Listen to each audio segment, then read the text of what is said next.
这简直要造反！我看是老王妃要造反吧？陛下面前，你也要指手画脚吗？汝阳王妃以势压人欺辱程少商，谁知文帝与岳飞竟亲自前来为其撑腰。见在岳飞这里讨不到便宜，老王妃抱怨自家王爷不为自己出头。你怎么不吱声啊你？就闭嘴吧，轮不到你来教训老子。见汝阳王不肯帮忙，他又把矛头指向程少商，指责他不忠不孝，羞辱未来婆婆。岳飞让少商站起来回话，并示意他不必担心，既然有岳飞撑腰，那程少商便也不再顾忌。少商表示并未羞辱淳于氏，只是实话实说罢了。老身敢起誓，老王妃起誓有什么用？你可在场，是有听见还是有看见？仅凭陈阳侯夫人一面之词，说不定你也是被蒙骗的。随即程少商表示，淳于是吃霍家的，用霍家的，寄居霍夫人身旁多年，转头趁霍君华不注意就顶替了他的位置。他说的这些都是事实，并未羞辱他。妾虽出身低贱，可也由不得程少商这般诋毁侮辱。陛下若不发话，妾身只有一死了之。夫人壮烈不甘受辱，令小女子赞叹佩服。少商表示，若淳于是10几年前也能如此壮烈，霍君华也就不会被他逼疯。程少商伶牙俐齿，岳飞对凌不疑这个未来心腹赞赏有加。汝阳王妃还想着反驳一二，但却遭到岳飞毫不留情的呵斥。他对淳于是这种阴损小人也是厌恶至极。我今天就把话放在这儿了，今后淳于氏非诏不得入宫。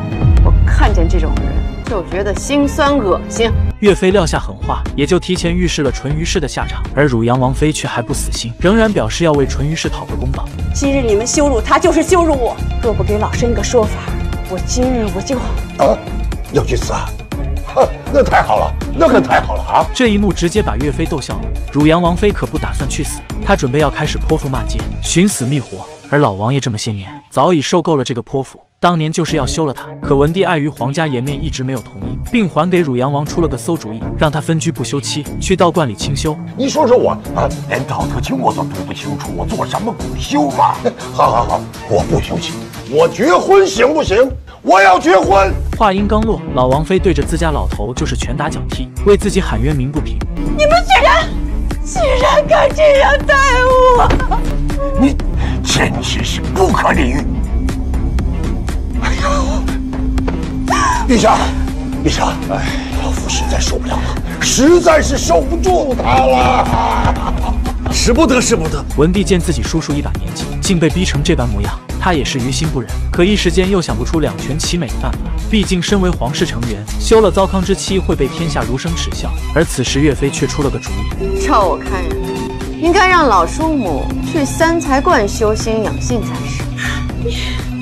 岳飞说的倒也是两全之法。岳飞与皇后姐妹俩相视一笑，文帝在叔叔的眼神试一下，最终下了决定。汝阳老王妃年迈昏聩，时有疯癫之举，致使军前失仪，那就送去三才观，好好的休养吧。随即吩咐凌不疑多派人手严加看管。得到命令的黑甲卫便开着在懂车地上买的车，将汝阳王妃送去三才馆。趾高气扬的老王妃就这样被软禁了，而罪魁祸首的淳于氏也被终身禁足在家中，真是皆大欢喜。要说最高兴的还属汝阳老王爷。今天是子孙大喜的日子，也是本王大喜的日子。哎，前几天收了几坛好酒，甘香醇烈，喝这一碗。文帝龙颜大悦，陪着叔叔去喝酒。岳飞对二人送去了祝福，夫妻俩对岳飞表示感谢。待众人走后，小两口四目相对，一切尽在不言中。住口！事已至此，你还不思悔改，还妄图胡乱攀扯！来人呐，来人，把他拖出去，狠狠的打！嚣张跋扈、不可一世的三公主，终于得到了应有的惩罚。虽然她很蠢，但是真的很解气。而这一切都在程少商的预料之中。原来少商奉命操持霍将军的祭拜仪式，他和太子妃正在交谈，趾高气昂的三公主却走过来找茬。刚一到便指责程少商不懂规矩，难以操持祭典仪式，随后又嘲讽太子妃娘家穷酸，得不到太子的喜欢。而程少商本就对三公主心有怨气，见她如此跋扈，便趁她不注意将手中的香丸洒在地上，导致三公主狼狈的摔倒。机灵的程少商一眼便看见了三公主里面穿的红色衣裙，此时他心里已经打定主意，一会定要让她好看。三公主狼狈的起身，程少商假装上前关心：“三公主可曾伤着？”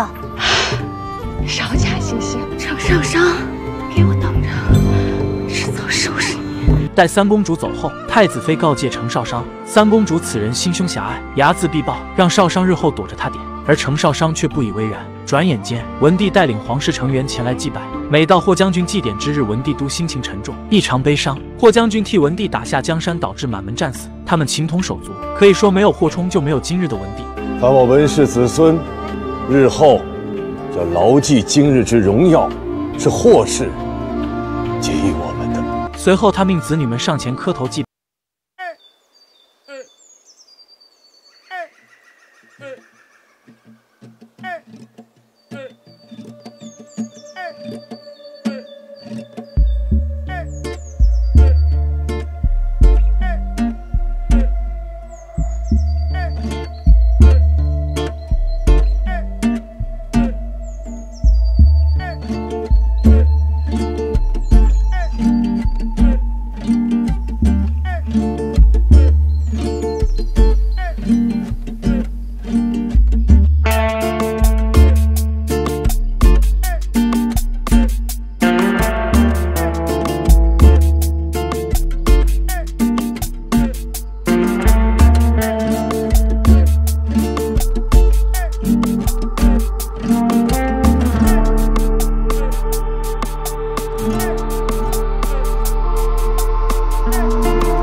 让五公主赶快回去洗洗。而以五公主的性格，怎肯就此罢休？你不为儿臣撑腰，反倒护着这程少商，儿臣才是你亲生女儿啊！叫什么叫？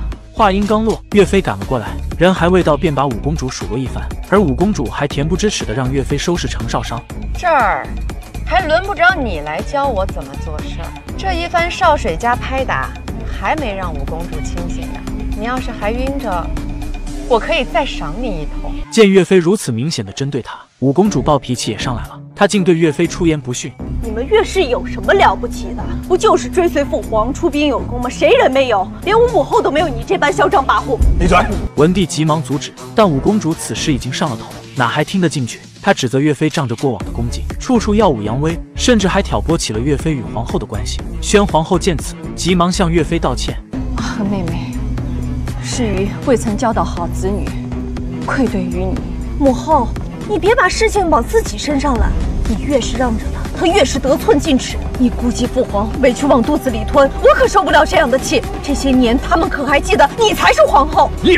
父皇整日与他月横卿卿我我，哪儿还有我们长相公？这一巴掌扇得太狠，连公主的耳环都被打掉。岳飞这一巴掌是替程少商打的，只因五公主在皇后寿宴上栽赃陷害程少商，而五公主则认为岳飞没有证据，还在胡搅蛮缠。可就在这时，凌不疑带着五皇子与当事人走了进来。凌不疑将五公主指使他人陷害程少商的经过讲了出来，而当事人也已经招认。父皇、母后，就是他，昨日便是他与我传消息，诓骗我去静心湖的。文帝询问当事人具体情况，可在五公主的威胁下，他竟当场晕了过去。父皇，她是御史中丞大人的女儿，如今被诬陷，气晕过去了。父皇，明明是五妹妹威胁他，把人给吓晕的，这一切就是五妹妹指使的。行了，你这个孽种，竟敢这般攀咬我！你叫什么？你给我闭嘴！愚蠢的五公主竟不念及手足之情，辱骂五皇子。文帝这下怒了，训斥小女儿羞辱兄长，眼里没有血脉亲情，更不把他这个父皇放在眼里。而五公主却不服气，仍在那大放厥词，表示五皇子的母亲不过是个下等宫女，趁着父皇酒醉才爬上龙床。父皇因为这件事，殿内再也不准宫女伺候，也没踏足过他们母子俩所在的当地。在五公主心里，只有她这个皇后嫡出公主地位才最尊贵，文帝与其他人所生的皇子，在她眼里都是下等之人。她一而再再而三的大放厥词，行为愚蠢至极，终于将文帝与皇后彻底激怒。宣皇后对这个女儿失望透顶，皇后幼年时过得不甚如意，所以便对子女们的管教过于宽松，想让他们过得好一些。没想到却把五公主惯成这般模样。如今她目中无人，辱骂兄长，对岳飞不敬，竟还在她寿宴上诬陷他人。宣皇后这次要好好管教一下这个小女儿。见母后发火，五公主急忙跪下，表示自己是皇后身上掉下来的肉，皇后怎能向着外人说话？不能光说儿臣，我与这程少商无冤无仇，我与那些世家女娘在龙园好端端的被泼了一地少水不说，还被金条抽打，最后还淋了一头艾草灰，难道不该治罪吗？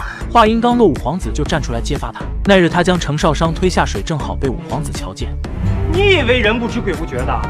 殊不知这皇宫里的事儿，没有什么事儿是你五个个宝不知道的。凌不疑听后大为震惊，他难以置信发生这种大事，程少商竟然不告诉他。程少商，看来你还瞒了不少事儿啊。程少商见事已至此，也大方地承认了是他设下的机关陷阱。怎么样？他承认了，就是他，并表示五公主明知道他不会游泳，还将他推下水，并且还让人用石头砸他，他只不过是礼尚往来罢了。你既是有仇必报，为何要等到今日？少商表示皇后的寿宴是大事，他不能因为自己的私事而破坏了皇后寿宴，所以只能等到寿宴之后再有仇报仇，有怨报怨。五公主，我用少水泼你，那是因为你让我喝了一肚子湖水；我用金条抽你，是因你栽赃陷害我，坏了皇后寿宴。就算是你负荆请罪，最后脑子里的灰倒干净了吗？放再看，地上没有。愚蠢的五公主被程少商激怒，竟将放蛇一事主动说了出来。可说完之后，她就后悔了。五公主，你放蛇咬我心腹，如此狠毒，待你出宫之时，定有大礼送上。他是成家，不是去仙馆出家。婆媳俩为了少商出嫁戴什么头饰而争吵不休，媳妇主张素雅端庄大方，婆婆则主张富贵逼人，不能失了面子。正当二人吵得不可开交之时，少商的一句话却让他们瞬间停止争吵。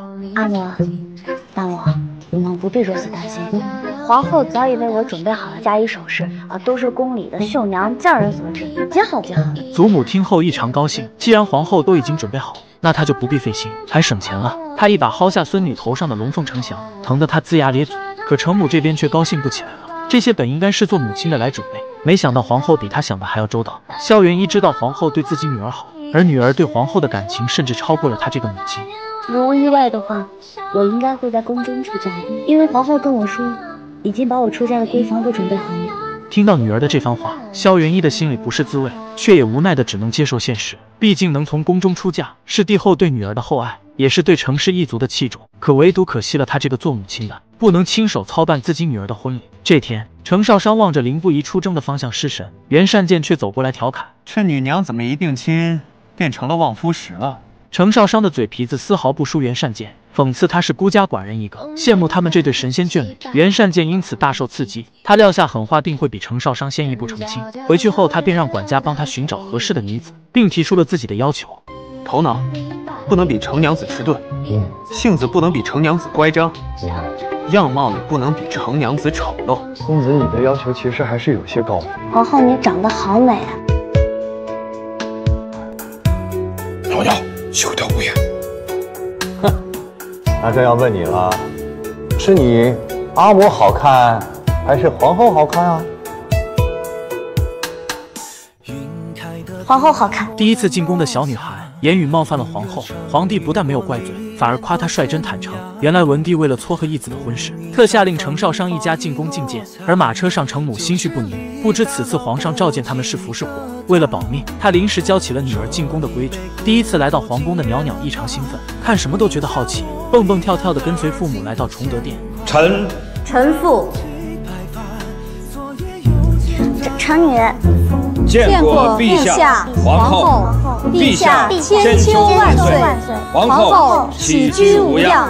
袅袅的动作总是慢半拍，父母还没起身，他却想先起来，始终无法与父母保持同步。这一幕令文帝忍俊不禁，父母都已经坐下，可他却看着天空发呆。你瞧什么呢？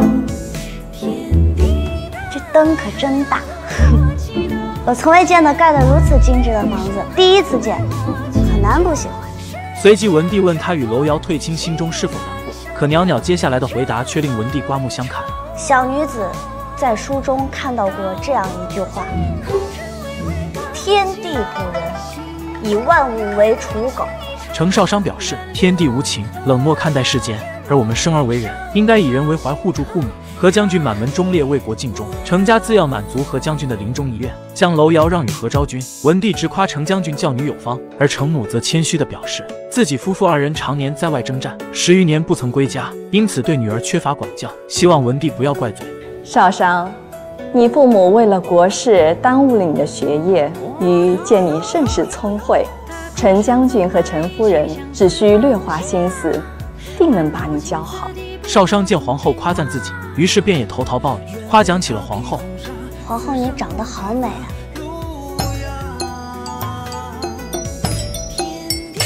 袅袅，休得无言。哼，那这要问你了，是你阿嬷好看，还是皇后好看啊？皇后好看。这一幕惹得文帝与皇后开怀大笑，程母急忙告罪，希望皇上皇后不要怪罪女儿的言语冒失。无妨无妨，朕觉得这孩子呀，率真、坦诚，倒是有趣啊。随即文帝留下程家人稍后在皇宫用宴，皇后去更衣，命少商在长秋宫等候。而程少商身为一名女子，却对土木建造颇感兴趣。她仔细打量这宫殿的建筑结构，整个人兴奋不已。与此同时，五公主气冲冲地闯进宣皇后寝室，进来就向母后诉苦自己的婚事。儿臣才不要嫁给小越侯之子，越侯那外甥文不成武不就的，连三公主家驸马都不如。为何我宣誓联姻的郎君儒雅博学，他越是非要出个浪荡子给儿臣？这明知是害儿臣，可是暗中欺辱母后，胡闹！身在帝王之家，婚姻之事身不由己，这本就是一场政治联姻。而五公主却对未来的夫君不甚满意，甚至还主动挑拨皇后与岳飞的关系。皇后气得几次想动手惩罚于她，但最终还是忍了下去，只得对其批评教育一番，而后负气离去。五公主在皇后那吃了瘪，却把气撒在了程少商身上。哪儿来的贱婢，竟敢偷听！我不曾偷听，是你嗓门太大，我不想听也得听。大胆，敢在长秋宫中放肆！来人！将这个不知尊卑的贱婢拖下去杖责。是。在程少商即将被打之际，幸好骆继通赶了过来。骆继通请求五公主手下留情，表示程少商乃是新晋武将之女，其父在都城一役立下赫赫战功。五公主一向嚣张跋扈，岂会把一个区区军户之女放在眼里？原是个军户之女，难怪如此粗鄙，不懂礼数。明日我便禀明父皇，处置你这贱婢。不，连同你父母一同处置，罢了他们军功，将你们全家都赶出都城。说罢，五公主转身离开。骆继通带领少商前去赴宴，期间他告诫程少商，皇宫危险，万事都要小心，以免为家族带来祸患。来到女眷用膳区，程少商却遇见了他的死对头王陵。刚一见面，王陵就对少商言语挑衅，嘲讽他身份地位卑微，只配坐在末席。我若不来，这位置就是你的。你看你那样，还好意思说我？你敢讥笑于我？岳飞阵营的三公主逮到机会便要打压皇后身边人，他表示王陵身为皇后的外甥女，竟如此不懂规矩。五公主则反唇相讥，二人争吵不休。岳飞与皇后关系融洽，而他们的儿女却互相看不顺眼。程少商看得无聊，索性拿出馕饼吃了起来。这一幕又被五公主发现，无处发泄的五公主立刻斥责起了程少商。她表示尚未开席，皇上皇后还未到场，程少商就先行偷吃，真是没规矩，缺少教养。王陵在一旁跟着附和，表示程少商从小无人管教，算是个乡下的野孩子。难怪举止如此粗鄙，原来是没有父母教啊！胆敢在宫宴上偷偷吃饼。程少商反讽五公主没有见识，称这不是饼是鼠囊。说罢便准备出去透透气，刚来到门口，鞋子就被公主的婢女踢开，嘴里的鼠囊也被婢女夺下扔在地上。程小娘子嘴巴挺了得，那叫我看看这脚上功夫如何呀？少商无奈，只得蹦蹦跳跳去取鞋子，却被过分的婢女推到一边，将鞋子踢开。少商恨极，但他也知道自己惹不起这些宫中贵女，而更过分的还在后头。婢女将花瓶摔碎在地上，一脚踹了过去。就在少商即将倒地之际，凌不疑及时出现救下了他。二人四目相对，这已经不知道是凌不疑第几次救他了。你们想干什么？将少商安置好后，又亲自为他穿上鞋子。林将军，我自己坐好。随即，凌不疑将少商带到南滨区，坐到自己身旁，谁知却遭到五皇子言语调侃，表示要纳了程少商为妾。五殿下不必惦记了，少商他已经有亲事了。哎，此生期往，这满都城中何人不知程楼退亲之事？是啊，所以现在我可以娶她了。林将军，你莫要冲动，你不要为了帮我把自己终身大事给毁了。就在此时，文帝携皇后等人走了进来。文帝看了一眼程少商，并未在意，可程父见后却大惊失色。娘娘，你怎么坐这儿了？少商一时不知该如何回答，而凌不疑接下来的举动却令全场众人大惊。此事你这是？臣请您代行长辈之职，向程四娘子提亲。此话一出，全场哗然，却唯独文帝格外的高兴，因为他等这一天已经太久了。好，哎呀，好，朕还以为这件事啊要拖许久呢。如此说来，那就是今天定下来啊！程阿姐，来。正当文帝准备下旨赐婚的时候，却遭到程母的极力反对。此亲不能接。啊？请陛下收回成命。将军少年英雄，是我家小女少商，配不上林将军。程母为了拒绝这门婚事，竟当众将女儿贬得一文不值。她表示程少商从小缺乏管教，目无尊长，行事顽劣不堪。妾怎敢对天颜有所欺瞒？若换作程氏其他女娘，能得到陛下垂爱照拂，我们程氏也深感荣耀。听着母亲这样贬低自己，少商内心十分复杂，而文帝此时已经处在暴怒的边缘。君无戏言，朕今天向你提亲，诚意已表，你敢当众拒婚？你这是辱击龙颜啊！你晃连家族啊！他让程氏夫妇好好考虑，想好了再回答。谁知程氏宁愿辞官也要拒婚。臣愿辞官，携妻女离开都城，绝不碍陛下言。只是臣女高攀不起林将军，还望陛下成全。放肆陈氏，你这是拿辞官来逼朕吗？来人呐！眼看全家就要因自己而遭受牵连，程少商站了出来。他表示林将军文韬武略无一不强，年纪轻轻就立下赫赫战功，是全都城女娘们仰慕的对象，而自己却性情顽劣，经常惹是生非，不懂得体谅父母，更不懂得顺从郎许。他自知以自己的德行是匹配不上林将军的。不过抛开这些都不说，臣女今日就想问林将军一句话：林将军，您日后寻得的心腹，自然是比我好个千百倍。我这人自幼倔强，不服从管教，更不会听你的话，这样的我，你还想娶吗？当然。凌不疑毫不犹豫地表明了自己的态度，这让程少商很是意外。我从不知自己在你眼里原是这般的好，想必你也不知，在我眼里，你程少商就是全都城最好的女娘。程少商或许不是所有人心中的乖巧女娘，但在凌不疑看来，她就是这全都城、全天下最好的女娘。她天真果敢，敢爱敢恨，是天底下最能与我并肩同行之人。子胜此生，非她不许。凌不疑的深情告白，深深地打动了程少商，与母亲之前的当众贬低形成了鲜明对比。好，说得好，陈娘子，既然此胜一决，你呢？程少商看向了父母，而文帝却让他不必担心，今天由他做主，纵然孝道再大，那也大不过天子圣意。你有什么心里话，只管说出来，这倒是要看看谁还敢斗胆反驳。程少商沉思片刻，当即表了态：臣女无需他人决断，只听自身。臣女愿高攀林将军一次。程少商就这样稀里糊涂地答应了林不疑的求娶。而要说最高兴的还属文帝，这一刻他已经盼了20年。可就在这时，太监禀报，隔壁的豫昌郡主听见林不疑求亲成功，气得晕了过去。看看这些小女娘，成何体统了啊！席还没开呢，就喝多了。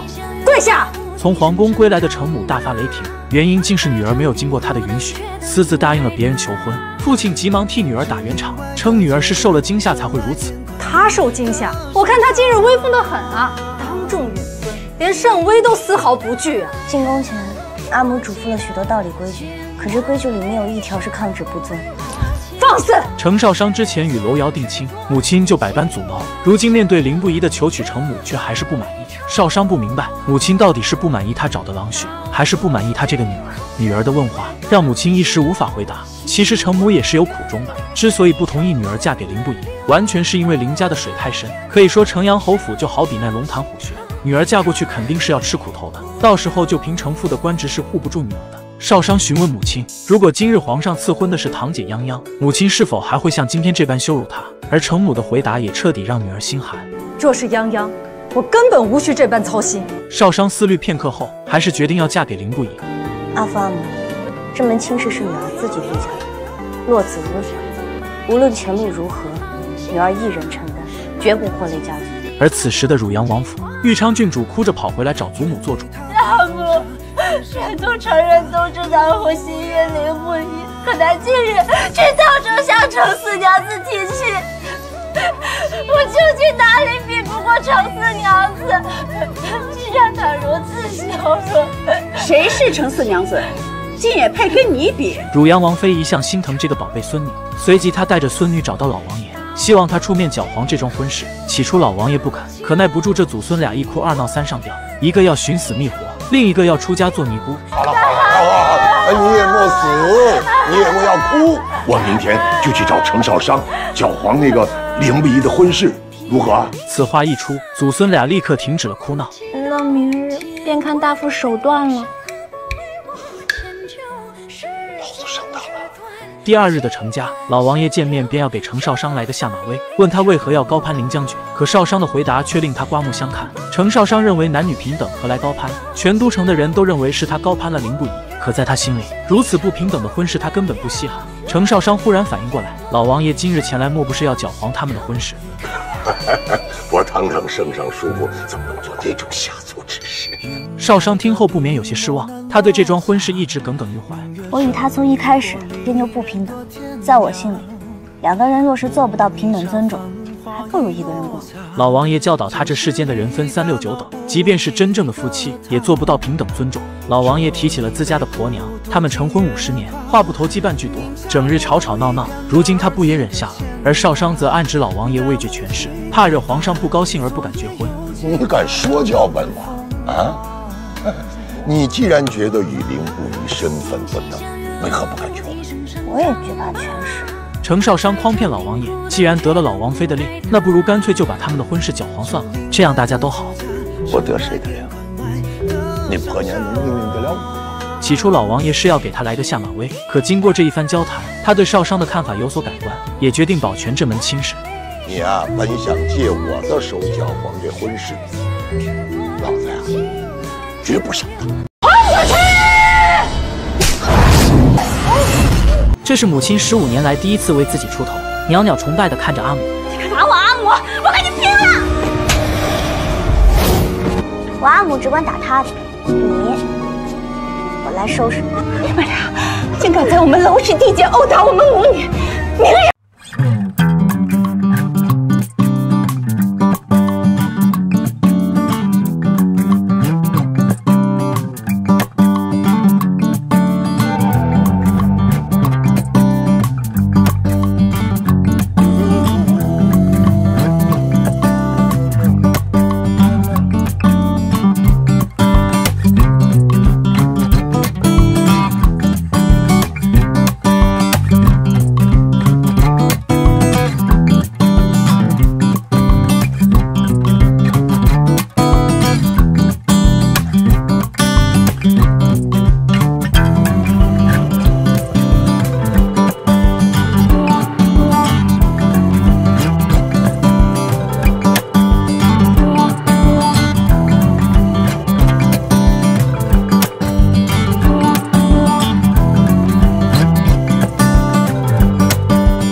不疑宣读完圣旨，单独将程少商叫到一边，跟他做最后告别。心爱之人就要与人定亲，新郎却不是他。这是凌不疑临行前的最后告别，此去九死一生，不知还能否活着回来。今日应就是你我最后一次见面。少商不解，但也猜出凌不疑应是有重要军务，急忙关心地询问要去哪里，去多久。今夜出发，此去便是马革裹尸。这也是我们从军之人的宿命。陈少商，我知道你想与楼瑶外访，但是千万别着急，我会求圣上为你们寻一处安稳之地，不要因为想要逃离家中束缚，便什么穷山恶水都去。你身体羸弱，挨不住的。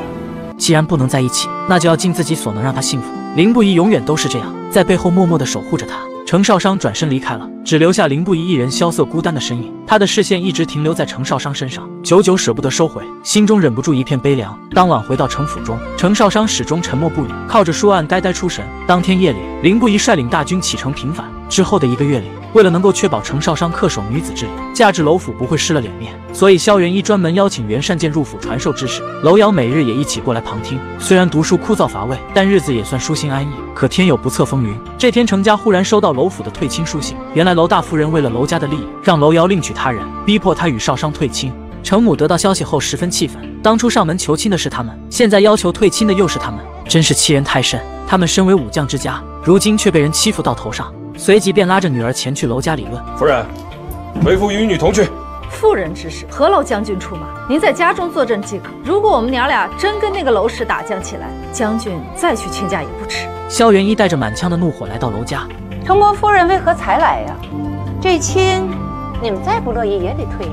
楼大夫人表示，能娶到何昭君是他们楼家高攀了，话里话外暗指程家势力不如何家。程少商指责楼大夫人见利忘义，楼里见母亲受辱，说着就要对少商动手，却被程母那凌厉的目光吓退。程母表示，她与夫君在外征战多年，一向是能动手，绝对不吵吵。楼大夫人是想切磋一番吗？萧元一毕竟是位女将军，气势上就把楼大夫人吓住。气急败坏的楼大夫人随即表示，自己夫君乃是太子老师，谁给你们的胆子在楼府撒野？萧元一丝毫不惧，程父是皇上亲封的屈陵侯，虽然官职没有楼太傅高，但这件事情他们占理。楼大夫人歇斯底里的怒吼，要将他们轰出去，却被萧元一一巴掌扇倒在地。此前看在姻亲的份上，给你些脸面，咱已经退了婚，就以此巴掌为戒，从此我们程氏再也不会踏入此地。你敢打我阿母，我跟你拼了！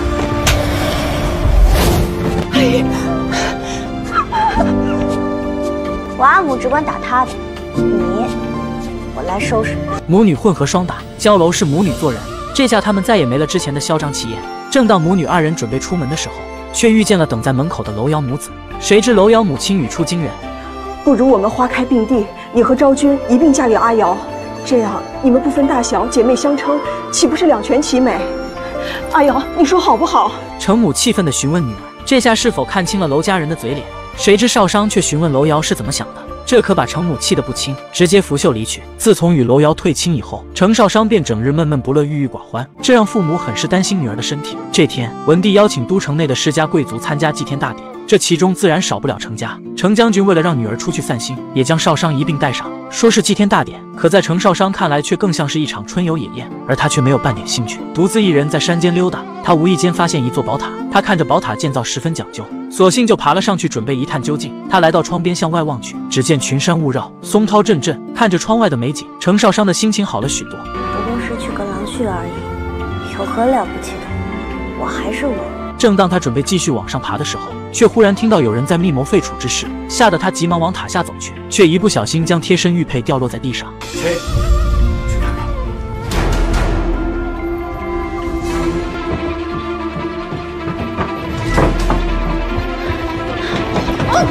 别动！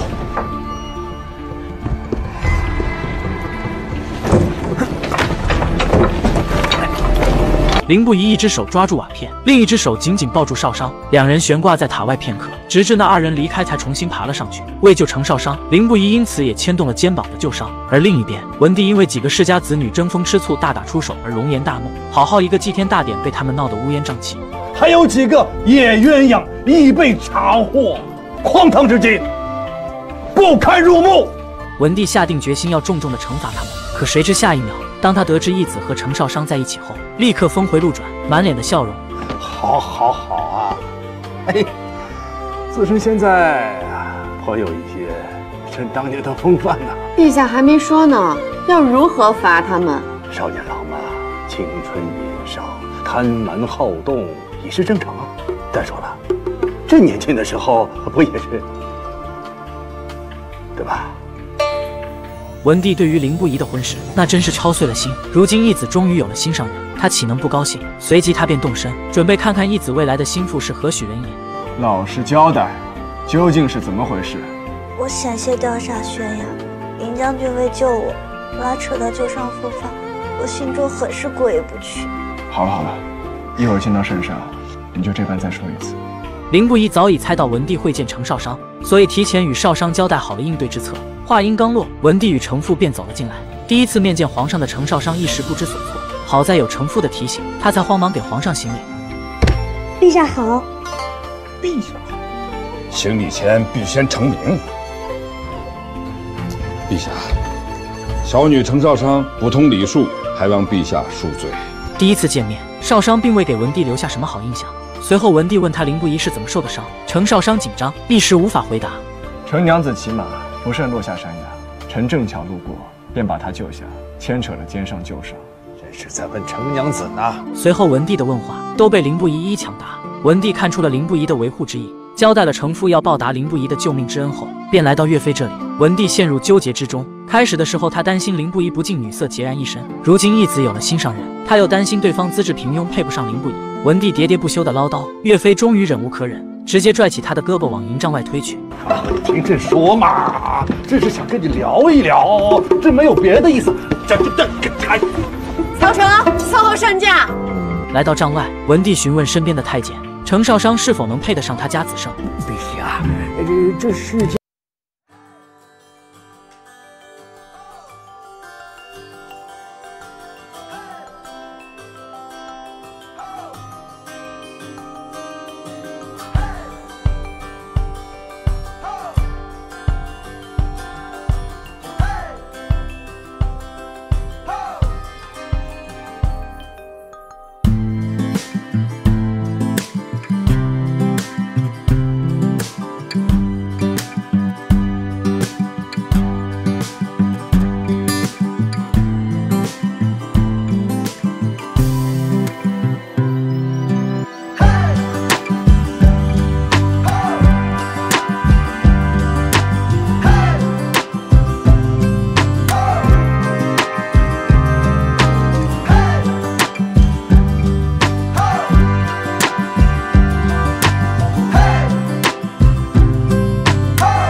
坏了自己的好事而心中窝火，随即便下了逐客令。不必了，我想殿下还是请孙医官为王家娘子瞧瞧，去瞧瞧她的眼睛，双目盲正，不治会瞎。来人，送客。